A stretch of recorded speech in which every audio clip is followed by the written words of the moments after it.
March 31st, 2025. I am your host, Matthew Burris, for this week's edition of Matt's World Wrestling with Comics.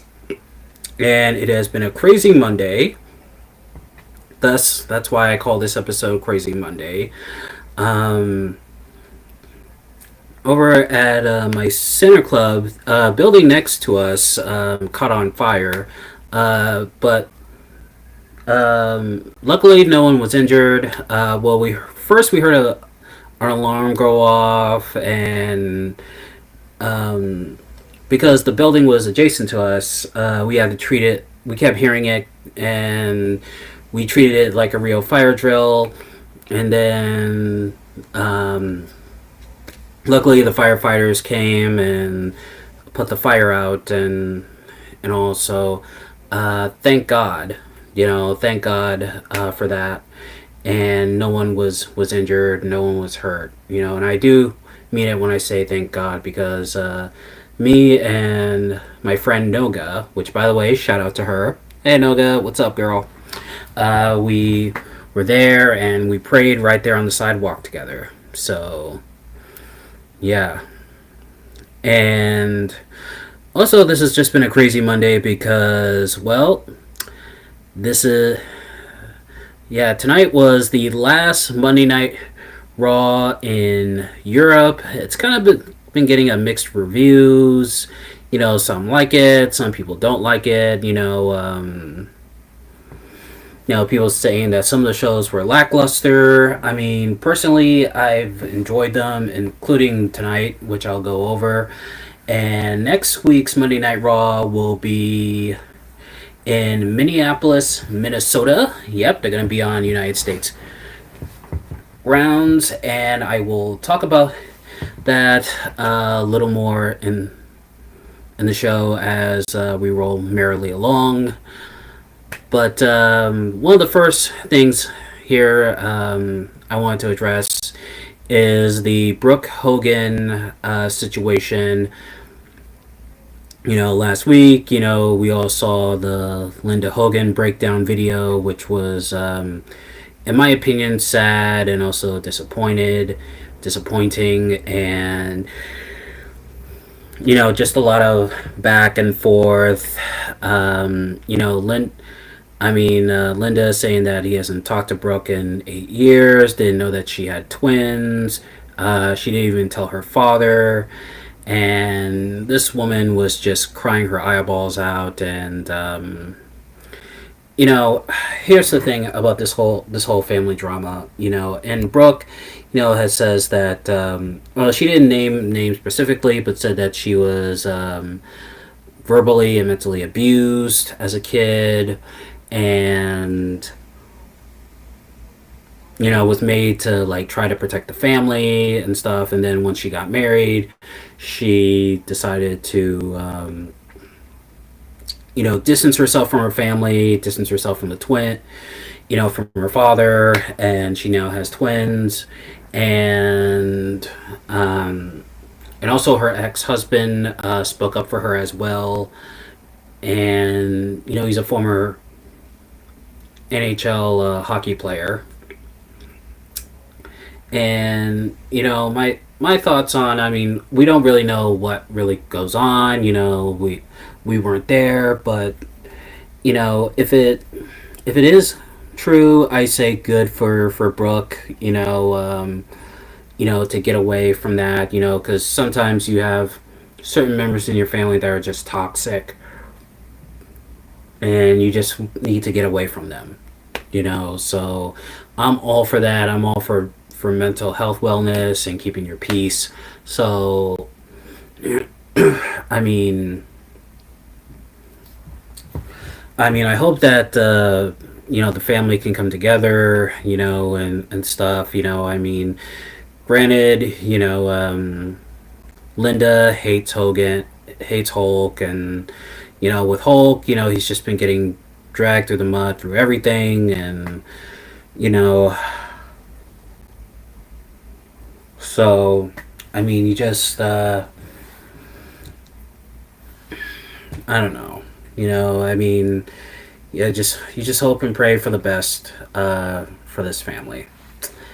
And on to some later news. We're going to talk about Monday Night Raw from London, England. Yep, they were in London. And as usual, we started out with with Cody Rhodes and John Cena, and they cut epic promos on each other. I mean, there was a whole lot of swearing too. I mean, there was the words like dick and shit, and and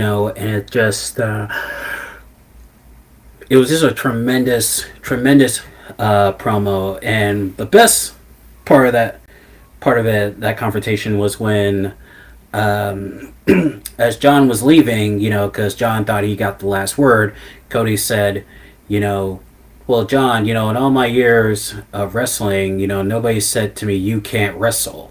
And then the you can't wrestle chants came, and of course, that goes back to WrestleMania 22, when the fans were starting to really get on John Cena. They were starting to boo him, his match with Triple H, and they were saying, you can't wrestle. And then you really heard it at the ECW One Night Stand pay per view, the second one, where RVD beat John Cena, and, the ECW crowd, man, they just booed him out of the building. They were, they were just saying stuff, like, you can't wrestle, same old shit, same old shit, Yeah, and then John went to strike Cody. Cody ducked, gave him the, the Rhodes Scholar, and laid John Cena out. And man, it was amazing, because that's what needed to happen. We finally needed to see those two, come to blows. I mean, of course, Cody got the better of it, and we'll see what happens, in the weeks leading up to it. I mean, granted, well, they did mention The Rock. Cody mentioned The Rock, and also Cody mentioned Vince McMahon. He said, like, well, I wasn't I was hand picked by the fans, and you were picked by the guy who used to be the president of the company, who's no longer here, which we don't talk about anymore. And I was like, oh shit. I mean, I almost felt like I was watching a rap battle between these two, man. All you needed was a rap beat and these two just arguing with each other, and it would have been awesome. So that's what we got there. We also had the New Day defeat the Catch Republic. Of course, the return of Tyler Bate after 7 months on the injury list. And then after the match, they called out the War Raiders. The War Raiders came out, and we might be getting that tag team title match either next week, or it might be happening at WrestleMania. Don't know. I don't know. I mean, I think it's now time for the War Raiders to get back into chasing. Regardless of where it happens, I think it's time for the New Day to to get the gold on them. We need a new heel tag team there. So, yeah. So we'll see what happens. Then we also had.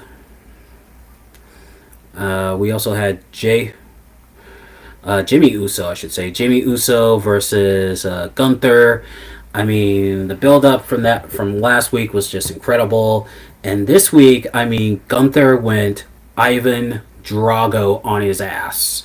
He just murdered him. He was a little competitive, but Gunther got the better of him. He powerbombed him twice, then put him in the sleeper hold, choked him out, and then put the sleeper hold on him again. Jey Uso came out, and they fought on the outside, and then it looked like it was over. We see Jay carrying Jimmy, and the other officials, they're just carrying him, and then out of nowhere, boom, Gunther from behind, beats up both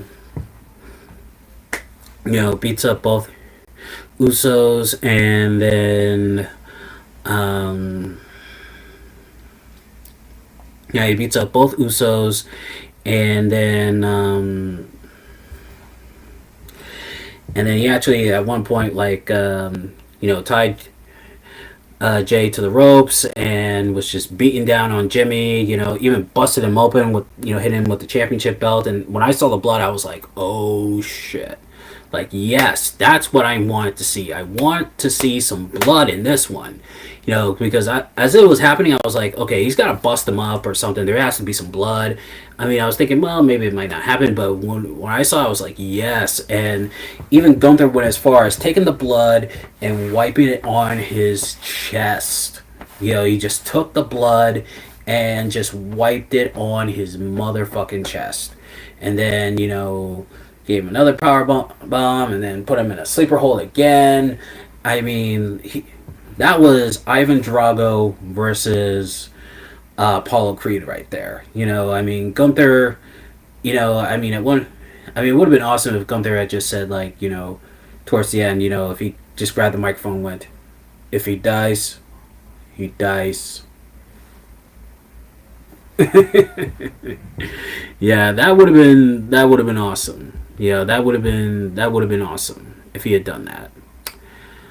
So yeah, it's gonna be an epic fight at WrestleMania. Cannot wait for that. And then we also got Logan Paul and AJ Styles, and it's official. They're gonna go at it at WrestleMania, which is gonna be awesome. There's gonna be some great high flying action between those two. I mean, Logan Paul just never disappoints. He never disappoints. I mean, he was a good United States champion, and I think somewhere down the line he will become world champion. It's not a matter if; it's a matter of when. At this point with him, it's just a matter of when. And I think him and AJ Styles are going to have a great match at WrestleMania, because Logan Paul has had some great matches at WrestleMania. He's never disappointed, and I don't think he's going to disappoint this year. And let's see what else happened. Oh, yeah. The Judgment Day, Finn Balor and Dominic Mysterio beat Braun Breaker and Penta. Of course, Braun Breaker accidentally speared Penta, and of course that led to the Judgment Day getting the win.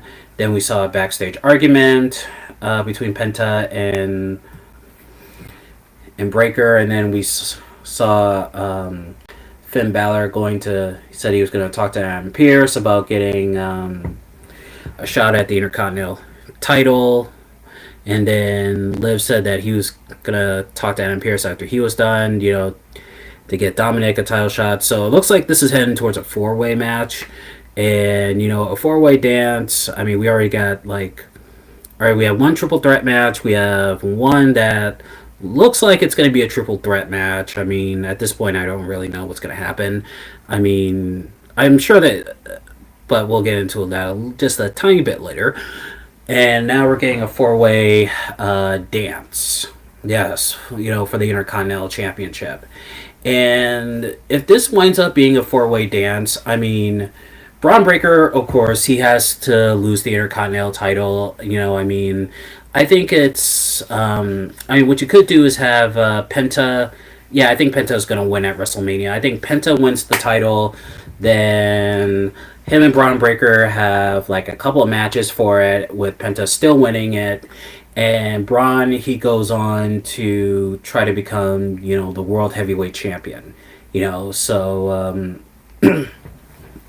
so yeah, and I think it's time. I think it's time for Braun to start wrestling for the world title now. I think it's it's his time. Maybe by maybe not SummerSlam, or maybe SummerSlam or next year's WrestleMania. He should be fighting for the world title. I think it's his time now. He's been the Intercontinental Champion. He's been the two-time NXT Champion. He's been the NXT Tag Champion. So I think it's now time for him to get the big gold, the big one, the real big one. So I think it's his time now. And then we also had in the main event Rhea Ripley versus Io Sky for the women's championship. Bianca Belair as the guest referee, and both ladies hit Bianca.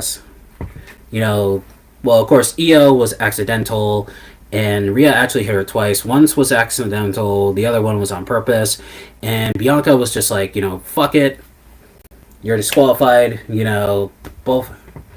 Both women were disqualified, and then there was a fight, and Rhea Ripley just destroyed both of them, even giving Bianca a rip tide, from the top rope. And we, as it was going off, we see her holding the belt, and to be honest, I mean, I could probably now see Rhea winning this if it is a triple threat match. I mean, I was actually talking about it with my friend Prema, friend of the show. Hi, Prema. And I mean, it doesn't look like Becky is going to be coming back. I mean, I know that she's got like the Star Wars series that she's going to promote. I mean, we've seen her on you know on social media and stuff. I mean, there's been rumors of how she's going to come back, when she's going to come back. I mean, it just really looks like she's not coming back this year. So I mean, maybe later on coming back this year for WrestleMania, I should say. I think later on, maybe, just maybe, down the line this year, either in the summer or before the year is over, we'll see her back. But I don't think that's going to happen, But they got to make this officially a match, for WrestleMania next week. They have to officially announce it. At this point, it's like either, it's time to either shit or get off the pot. So, it's getting to that point. And, I do see Rhea Ripley winning this. Part of me still wants to believe Bianca is going to win. Like her undefeated WrestleMania streak will continue. But, it looks more and more like it could be Rhea Ripley that gets it as well. So we'll see what happens. And yep, that was it for Monday Night Raw. And next week it will be in Minneapolis, Minnesota. Yep, the home of Prince. And also for next week we have Lyra Valkyrie versus Bayley, the rematch. This time it will be for the Women's Intercontinental title. I mean, I think it could happen where Liv and Raquel, like, they beat up both girls, and after they beat them down, they Bayley and Lyra, they challenge for the women's tag team titles. And if that does happen, I want to see Bayley and Lyra win it, because Bayley could use some shine right now. She hasn't been winning lately. And Lyra, I mean, she's still the Women's Intercontinental Champion, and she's putting on great matches. But I think, being a double champion will help elevate her, even more. And it could lead to, like a four-way dance for the Women's Intercontinental title match with all four of these women, and it could lead to also a feud with her and Bayley. I mean, that looks like it could be a real feud as well. And some people will say, like, well, Bayley, she's been women's, champion, multiple time women's world champion, and, this is going to be a step down winning the women's intercontinental title. I don't think so, I mean, she still has a bit of star quality left, and, and I think her winning it could lead to, her winning it just might help elevate it more and stuff. And like I said, it could lead to a great rivalry between her and Lyra Valkyrie. So we'll see. We'll see what happens. And also, just to let you guys know, I won't be doing the collected editions this week. I know it's another week of no collected editions. The reason for that is because, like, I didn't write all of them down in time. That was my fault. However, I will do a bonus episode tomorrow. So you're going to get 2 episodes tomorrow. You'll get one episode where I talk about all the collected editions, and you'll have another episode which is WrestleMania Tuesday. So I promise you guys you'll be getting 2 episodes tomorrow, and so there.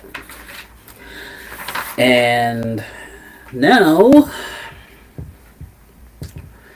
I'm gonna get into my top 10. Also, only one top 10 for this episode. Again, I was busy doing other things and I got a little lazy, so yeah, my fault.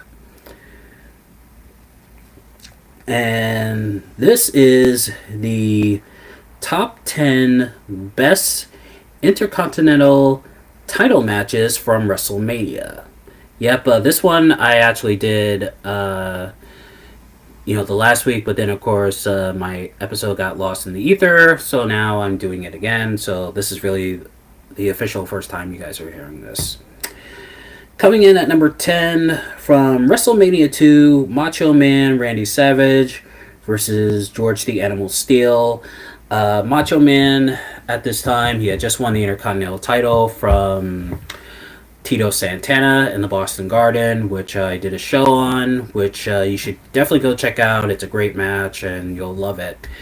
And then from there, he went into a feud with George the Animal Steele. And George the Animal Steele has had a crush on Miss Elizabeth, and that's making the Macho Man more upset. And even one point during the match, took some roses, some flowers that were supposed to be for Elizabeth, and Macho Man just hit George the Animal Steele with it. And George, throughout the match, kept getting distracted by Miss Elizabeth, and Macho Man, just came from behind and hit him and stuff.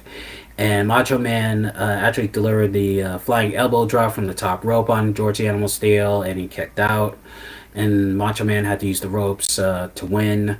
So it's not looking back on it now, it was a good match. Not a great match, but a good match. I guess for star rating, I would probably give it a 4-star. Yeah, I give it 4 stars. Definitely. Not great, but good. Passable. Coming in at number 9, and some people are gonna kill me for doing this. Some might say this belongs in the top 5, but it is my list. And as I mentioned, it's wrestling is subjective, people. So coming in at number 9 from WrestleMania 5. The Ultimate Warrior versus Rick Rude for the Intercontinental title. And this was the first of many matches that they had against each other in the WWF, before it was WWE. They actually wrestled each other before in World Class. This was during the later years of World Class, before either one of those guys wound up going to the WWF. And also at that time, the Ultimate Warrior was known as the Dingo Warrior. Yep, he was known as the Dingo Warrior. And, of course, this really started at the '89 Royal Rumble. There was a pose down between these two guys, and Rick Rude used a little bending, stretch thing, whatever you call it, and, with your muscles, you bend it and flex your muscles and whatever, and just boom, just hit the Ultimate Warrior with it and attacked him and choked him. And thus, it led to this match. And, the Warrior, for the most part, he was pretty much, for the most part, dominant, just working on Rick Rude's back. And Rick Rude, whenever,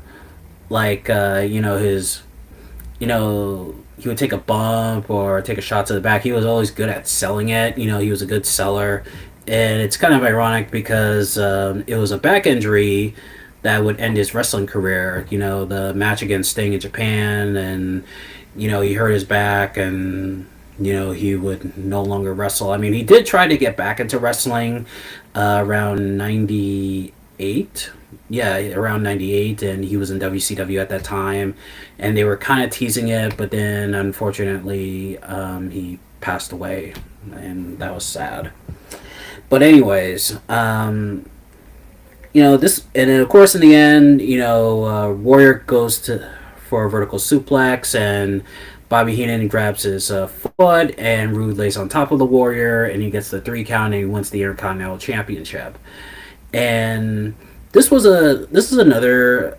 Yeah, actually, this was a pretty good match, and it is a good match. You know, though I would say that their match at SummerSlam '89 and then next year's SummerSlam, you know, in the steel cage, I think those were better matches than this one. This one is definitely one of their top matches, but I would put the SummerSlam '90 match at number one, the '89 match at number two, and this match I put at number three.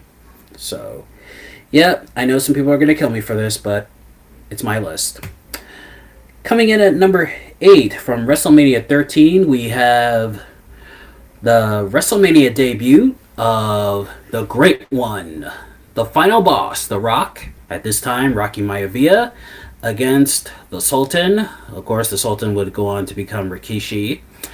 Rocky Maivia, The Rock, at this time, he had won his first Intercontinental title. This was during his first title reign. He beat Triple H on Monday Night Raw in February for this belt, and now he's defending it against the Sultan, as I mentioned before, as Rikishi. He would go on to be Rikishi, and he was being managed by both the Iron Sheik and Bob Backlund, which is kind of weird because Bob Backlund lost the title to the Iron Sheik before, you know, the Iron Sheik lost it to Hulk Hogan, and you know that whole America versus Iran thing. And so in hindsight, it is kind of weird that these two former rivals are now, you know, working together, especially with Bob Backlund being all about America, and like the previous year, like he was going through a thing where he wanted to be the president of the United States of America. So yeah.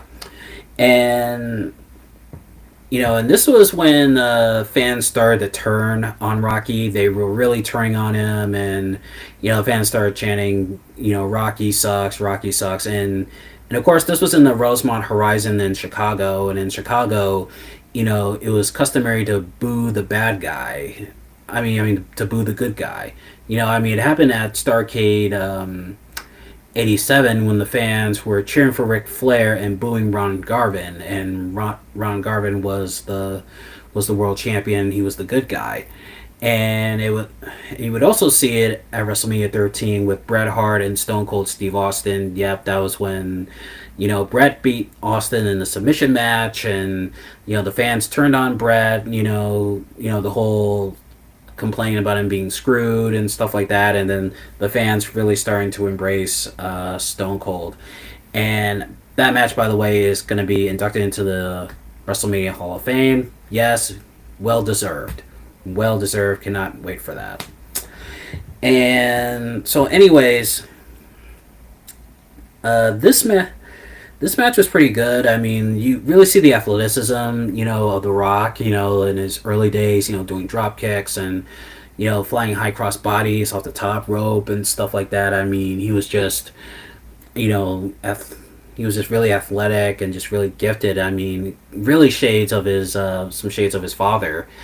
And his style would completely change once he became The Rock and joined the Nation of Domination. There was no, like, drop kicks and flying off the top rope. He was more like I would say, kind of more like a power wrestler slash brawler, you know, just a hard hitting guy, you know. But this match was awesome, you know. I mean, he rolled up the Sultan for the 1-2-3, got the victory, and then there was a post match beatdown. You know, the Iron Sheik put him in the camel clutch, and then Rocky Johnson came out, you know, and made the save. And you know, it's just awesome. The crowd went wild, and it was a great match. I mean, it's one of the most overlooked matches in WrestleMania. And also one of the most overlooked matches of WrestleMania 13. It's definitely up there with. I think this match belongs up there with Bret and Austin and the Chicago Street Fight. Don't get me wrong, Bret and Austin was the best match of the night. No ifs, ands, or buts about it. But I think this match really does deserve to be up there, especially if you're a diehard fan of The Rock. So that's my take on that. Coming in at number 7, we have from WrestleMania 9, Shawn Michaels defending the Intercontinental title in the opening match against Tatanka Buffalo. Yeah, that's from that old song from the WrestleMania album, Tatanka Buffalo.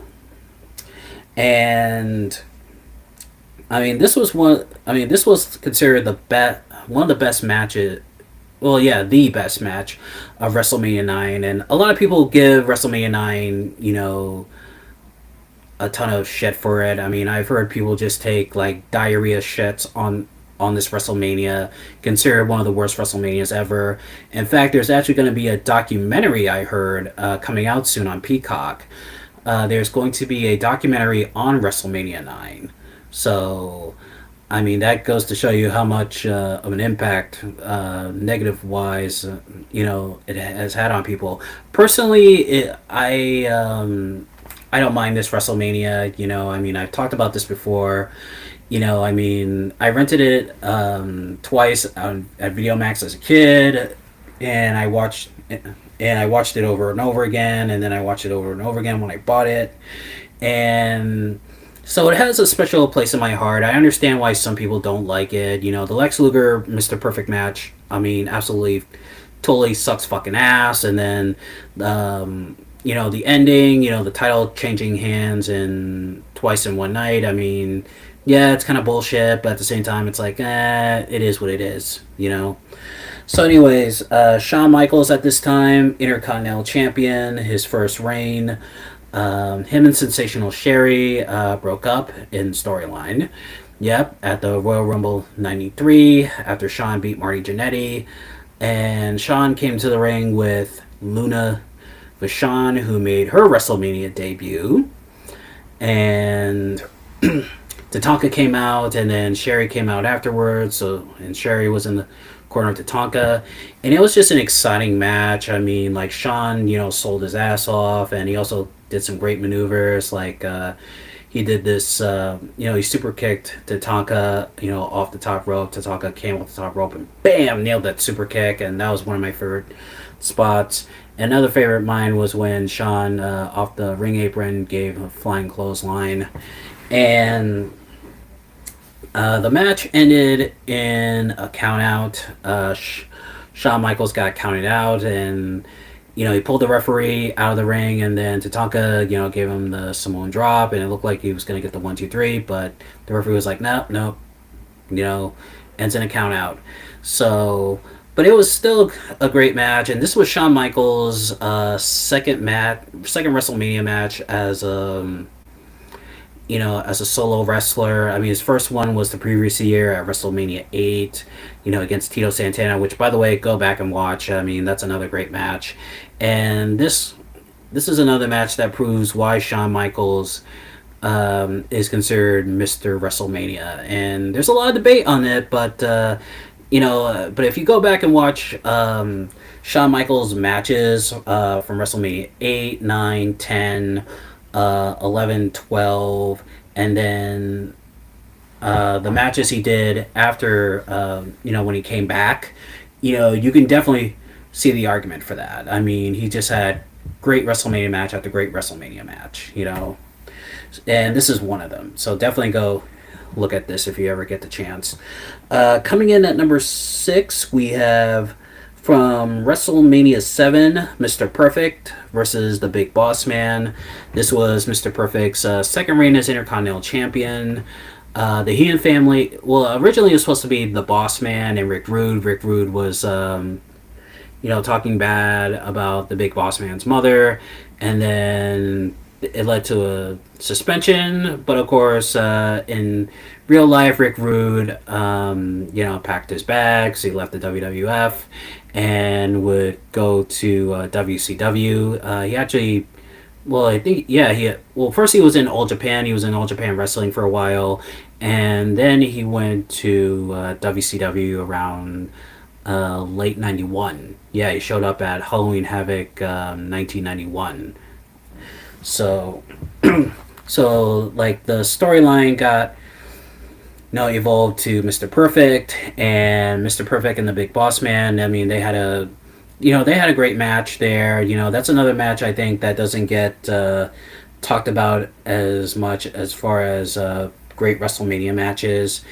But for historical reasons, it's also very important and very good too, because this was the last WrestleMania appearance for Andre the Giant. Andre the Giant came out and was there to help Big Boss Man when Boss Man was getting stomped by Bobby Heenan on the outside. Grabbed the Intercontinental title belt, hit Mr. Perfect with it, and didn't get the 3 count. And then the rest of the Heenan family came out, were jumping on Boss Man, and then Andre fought them off with him, and Boss Man wound up winning the match, but not the title. And I was looking back at that match this past weekend, and it made me think that it would have been cool if Boss Man had like a run with the Intercontinental title. I mean, when he came back to WWF, he had a run with the tag team titles, and he had a run with the hardcore titles as well. I mean, him and Al Snow, just had they had great matches for the hardcore championship. But it would have been nice if during his first run in WWF, he he had like one reign as Intercontinental Champion. I mean, we all know that he wasn't going to be, the world champion. That spot was for like, Hogan and Savage and later, Flair and Bret Hart. But, one reign as Intercontinental Champion, he could have at least been Intercontinental Champion because he was a fan favorite as a baby face. I mean, he was over like Rover. So, but it was what it was, and it's a great match. Definitely go and watch this. And coming in at number 5, should be no debate on this one, getting the number 5 spot. Well, actually, maybe not, depending on who you ask. From WrestleMania 8, Rowdy Roddy Piper versus Bret the Hitman Hart. I have done a review of this match, and it is... it's an awesome match. The blood too. Bret Hart bleeding, and saying, and still fought from behind and beat Piper, and it's also the ending too. When he drop kicked the top turnbuckle and on top of Piper. I mean that's a move that he would do to Steve Austin in their first match at Survivor Series, and. It's just an incredible match. That's one of those matches that I never get tired of. I could put that match on and just never get tired of it. I watched that match when I got the WrestleMania 8 VHS, and, I used to watch that. That was one of the matches I would watch over and over again, and, it's still an incredible match. Just go back and watch it. It's incredible. And coming in at number 4, another match that proved why Shawn Michaels was in fact Mr. WrestleMania. WrestleMania 10, the ladder match. Yep, the ladder match. This is another match I did a review on. Yeah, I actually did commentary on last week's WrestleMania Tuesday. And and I also went back and watched it again too, and that's another match I never get tired of. I mean watching it as a kid and just amazed. This was the first ladder match, televised ladder match in WWE history, and and it was just it's just an amazing match. What more needs to be said about it? It set the bar, it changed wrestling, and, It went from ladders to tables and ladders and triple ladders and all these kind of ladder matches we have today. But this is the original one here, man. I mean, Shawn and Scott Hall. They had a 5-star match. This was the match that stole the show at WrestleMania 10. And definitely go watch this one. Coming in at number 3 from WrestleMania 39, we had the three-way dance between Sheamus, Drew McIntyre, and Gunther for the Intercontinental Championship. I did see this match on night 2 of WrestleMania 39, and I actually went back and watched it. It has been about a year and a half since watching this match, and going back and watching it, I just remember how great it was. I mean, just a hard-hitting, brutal match, and Sheamus, still has never won the Intercontinental title, and it doesn't look like that's going to happen anytime soon. But all those three big guys, it was just incredible, and Gunther showing his dominance, and of course he wound up retaining the title, proving that he is, in fact, the greatest Intercontinental Champion of all time. I mean, longest reigning, and he would hold on to that title until the next year's WrestleMania, last year's WrestleMania, which I'm getting into right now. Coming in at numero dos, last year, WrestleMania 40. Gunther versus Sami Zayn, and this was another match I went back and looked at, and it is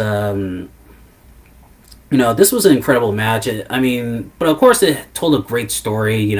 Sami Zayn, the little guy, going up against Gunther. The supposedly unbeatable champion. Of course he lost in NXT back in his days as Walter, but like coming to the main roster, he still had that presence, that aura, that Ivan Drago, presence, and then. We see Chad Gable, helping Sami Zayn out, helping him train for the match, and then finally it just all comes together, and Gunther was just hitting Sami Zayn with everything but the kitchen sink and teasing, Sami's wife, and Sami Zayn would just not stay down. He would not stay down, and then eventually he got the pin, he got the win. Just an incredible moment, and ending Gunther's Intercontinental title reign. Ending that title reign. It was just amazing, and Gunther will go down in the history as the greatest Intercontinental champion ever, and also Sammy will be considered one of, but I think the top greatest. Number one is Gunther. Number one is Gunther, and number two is.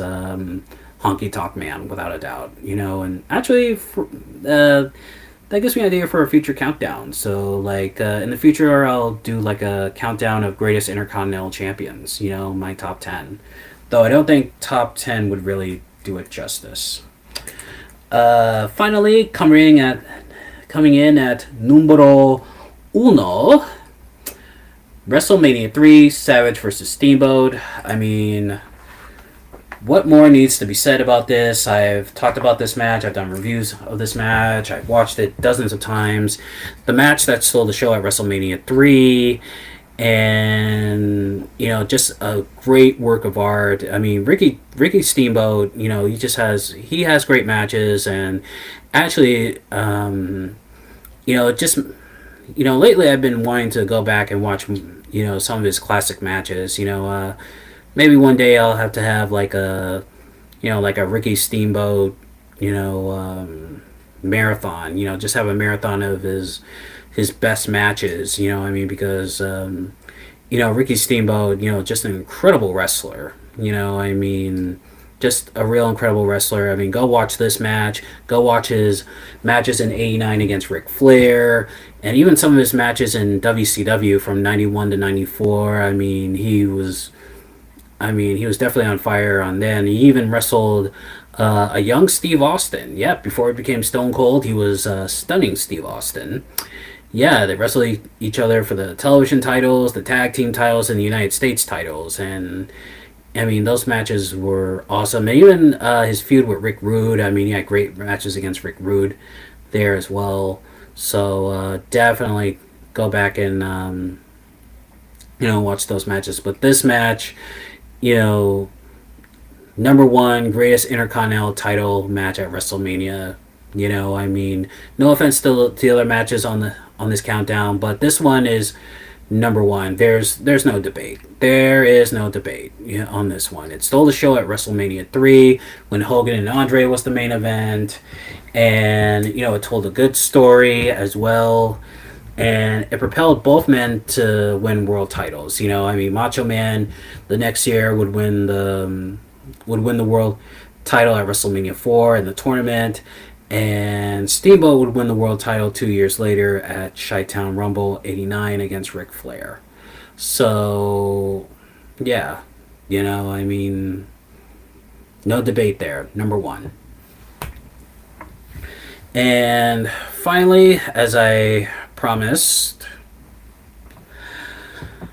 I will be doing my review of Mick Foley's Dark Side of the Ring, and I mean that episode. I have a whole new respect for Mick Foley. I've always respected Mick Foley. He was a great brawler. He was a great underdog. He was one of the guys that wasn't supposed to make it to the top, but he did. But unfortunately, as I talked about in the episode, it took its toll on him. He's had bad knees. When he would come back, clearly he wasn't in his prime, but he could still pull off some good matches. The matches with Randy Orton and Edge, and then at ECW One Night Stand with Edge against Tommy Dreamer and Terry Funk. And he did have some good matches. I would say he did have some good matches in TNA. When he went to TNA, with Ric Flair and Sting, but he was just clearly past his prime and stuff, but he could still work a few good matches. But that Hell in a Cell match, it really did take its toll, on him, physically. He had thumbtacks, taken out of him, and Al Snow had to help him take his clothes off and go to bed. And Mick, he said that he didn't really feel the pain until the next night, the next night on Monday Night Raw, and you see him there on Monday Night Raw as Mankind, coming out. He looked hurt and broken and stuff, and that guy should have taken 2 weeks off, just really 2 weeks off. In fact, when Solo Mustard did his review of that episode, he talked about how a couple of weeks later, when he got tickets to Monday Night Raw, and in the skybox that he was in, they had Owen Hart, Mark Henry, Luna Vachon, and Mick Foley come there and sign autographs for them and take pictures. And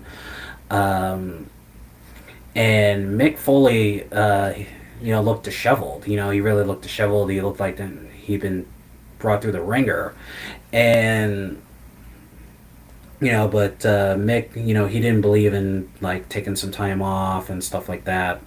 And and it was really bad, later on, and then they talked about, the I Quit match with The Rock, where it was supposed to be 5 chair shots, and 5 chair shots turned into 11. And it's brutal. I still love that match, but yeah, it's still brutal, and it's just it also takes a toll on him because, for a while, there were times when he forgot where he lived, and and that's why he does spoken words and his comedy, because keeps his mind sharp, and he is afraid of what will happen to him in the next 10 years. And I hope in the next 10 years nothing happens. God willing. Lord, please watch over Mick Foley. And because as much as I loved those type of hardcore matches. I love Hell in a Cell and street fights and last man standing and stuff like that. I mean, it goes to show you, I mean, how far people are willing to go and when is enough, just to pop a crowd or just to, the to be the match that steals the show. I mean, we just had John Moxley, suplexed on a board of nails, and looking back on it, I mean, just like, ugh. I mean, and I love John Moxley too. I mean, John Moxley, he's just a bad motherfucker. He's a bad motherfucker. He's tough, and stuff. But just, you just look at that and it's just like, I mean, especially these are nails. I mean, he could get tendonitis, from those rusty nails. He needs a tetanus. I hope he got a tetanus shot or something, because that was just, it was just brutal. And, I mean, yeah. I mean, I still love hardcore matches, but even I have my limits. I mean, especially when at the one AEW event when they put Jack Perry on fire, with that flame torch thing, and I was just, they put him on fire and then they put him out, which thank God, they put him out quickly. But at the same time, I was just like, okay, that's just enough. That is enough. Okay, somebody's gonna die doing this, and God willing, nobody dies. I mean, we don't want people to die in a wrestling ring. But, it's just like, when is enough enough? But all in all, it was a good episode. I loved it. And if you're a diehard Mick Foley fan, you'll definitely want to watch this. And tomorrow night's episode is going to be on Ludwig Boiger. Ludwig Boiger. Pronounced that wrong, sorry.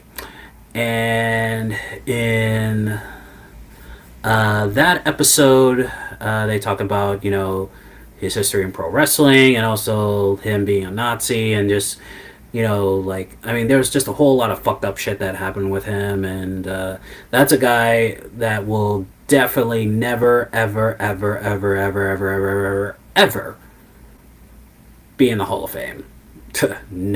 Just, it's never gonna happen. It's never gonna happen.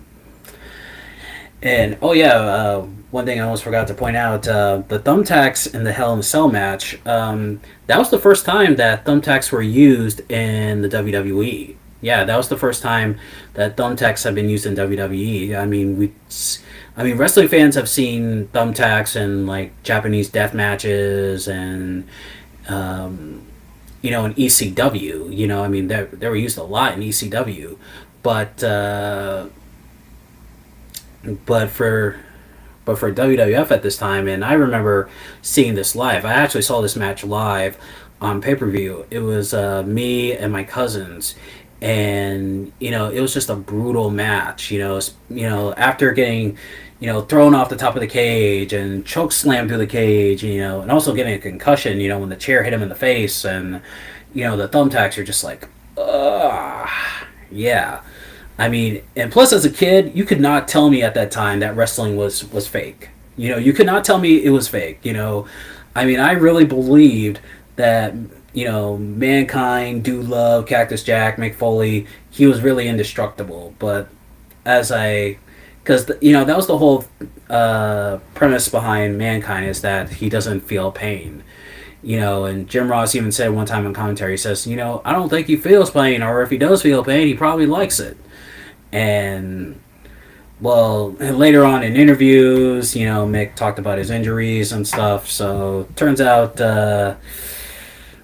he does feel pain, folks. He's human. He feels pain.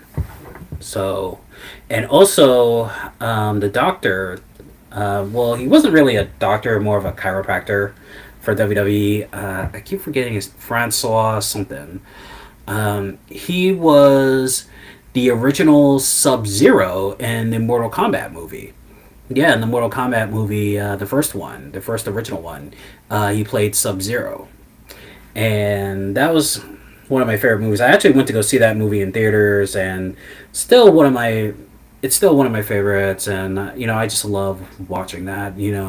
So yep, yep.